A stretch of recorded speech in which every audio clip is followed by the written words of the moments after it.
সমষ্টি কমলাবাৰী পঞ্চায়তত এই নৱজাতক থকা যিসকল ৰাইজ আছে তেখেতসকলৰ পৰা মই নতুন চেষ্টা কৰিম। লাহৰীঘাট সমষ্টিৰ পৰা এইবাৰ বিধায়ক হিচাপে কাক বিচাৰে? লাহৰীঘাট সমষ্টিটো এটা জৰাজীৰ্ণ সমষ্টিৰ নিচিনা হৈ গৈছে আৰু লাহৰীঘাট সমষ্টিৰ ৰাইজে এইবাৰ পৰিৱৰ্তন বিচাৰিছে। একচুৱেলি ক'ব গ'লে আসিফ নাজাৰে লাহৰীঘাট সমষ্টিটো ইমান বছৰ ধৰি যোৱা 5 বছৰত কৰি আছিলে, বিধায়ক হিচাপত আছিল, কিন্তু কোনোদিন সমষ্টিৰ প্ৰতি তেওঁ মন কাণ দিয়া নাই, সমষ্টিৰ উন্নয়ন কাৰ্য তেওঁ কৰি পোৱা নাই। তেওঁ ব্যক্তিগত স্বাৰ্থৰ কাৰণেহে কাম কৰি ফুৰিছে। গোটেই অসমবাসীয়ে জানে তেওঁ বিজেপিৰ এজন এজেণ্ট হিচাপত কাম কৰি আছিল বুলি, আৰু সেইকাৰণে এইবাৰ প্ৰাৰ্থিত্ব পোৱাত বহুত পলম হৈছে। লাহৰীঘাট সমষ্টিবাসীয়ে এইবাৰ পৰিৱৰ্তন বিচাৰিছে, আৰু বিশেষকৈ মই কোনো দলৰ মানুহ নহওঁ, মই এজন সাধাৰণ ভোটাৰ হিচাপত মোৰ ব্যক্তিগত বোধেৰে বা যি সময়ত দেখি আহিছো এইবাৰ পৰিৱৰ্তনত যোৱাৰ কিন্তু মিত্ৰজোঁটৰ প্ৰাৰ্থীজনৰ পিনে ওলাইছে। তাৰ এটা কাৰণ সেইটোৱে হ'ল যিজন ছিদ্দিক ডাঙৰীয়া আমাৰ ইউডিএফৰ পৰা প্ৰাৰ্থিত হৈছিল, ইউডিএফ গ'লে সেই আকৌ পিছফালে বহি থাকিব, কোনো উন্নয়নমূলক কাম কৰিব নোৱাৰিব। বিশেষকৈ লাহৰীঘাট সমষ্টিৰ বাহিৰে বিচাৰে কি ব্ৰহ্মপুত্ৰ গৰাখহনীয়াৰ স্থায়ী প্ৰতিৰোধ, স্থায়ী সমাধান, আৰু বিচাৰে ৰাস্তা ঘাটৰ উন্নয়ন। লাহৰীঘাট সমষ্টিৰ হস্পিটেল আছে, ডক্টৰ নাই, ৰাস্তা ঘাট নাই।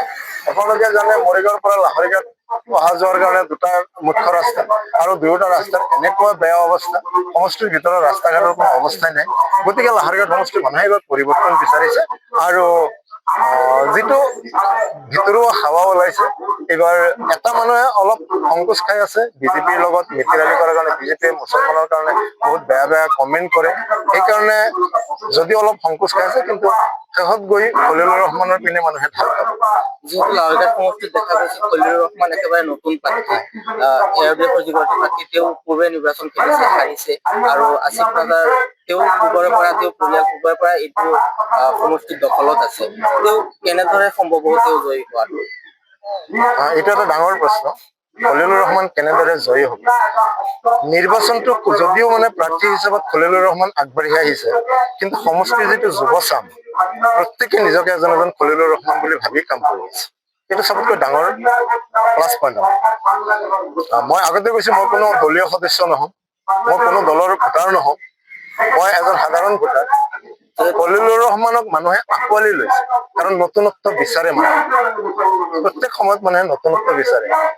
ছিদ্দিক ডাঙৰীয়া যোৱা বছৰ যিটো অহংকাৰত বদ্ধতীয়া হৈ আছিলে যে মই বিধায়ক হৈ গৈছো, যাৰ কাৰণে তেওঁৰ পৰিণতি বেয়া হ'ল, এইবাৰ যেন নহব কি আছে।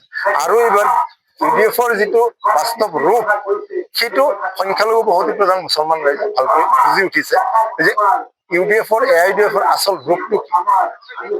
ৰাজ্যসভাত মুক্তভাৱে ভোট দিছে, গতিকে তেওঁলোকৰ লগত গৈ মানুহৰ কি লাভ হ'ব? ইউডিএফৰ প্ৰতি মানুহৰ বহুভংগ হৈছে। আৰু কথা হৈছে আসিফ নাজাৰৰ পৰিয়াল, তেওঁৰ বৰপাই বিধায়ক আছিলে, তেওঁৰ দেউতাক বিধায়ক আছিলে, মন্ত্ৰী আছিলে, আসিফ নাজাৰ মন্ত্ৰী হৈছিলে। মানুহ আমুৱাই গৈছে এতিয়া, আৰু সেইকাৰণে মানুহে পৰিৱৰ্তন বিচাৰিছে।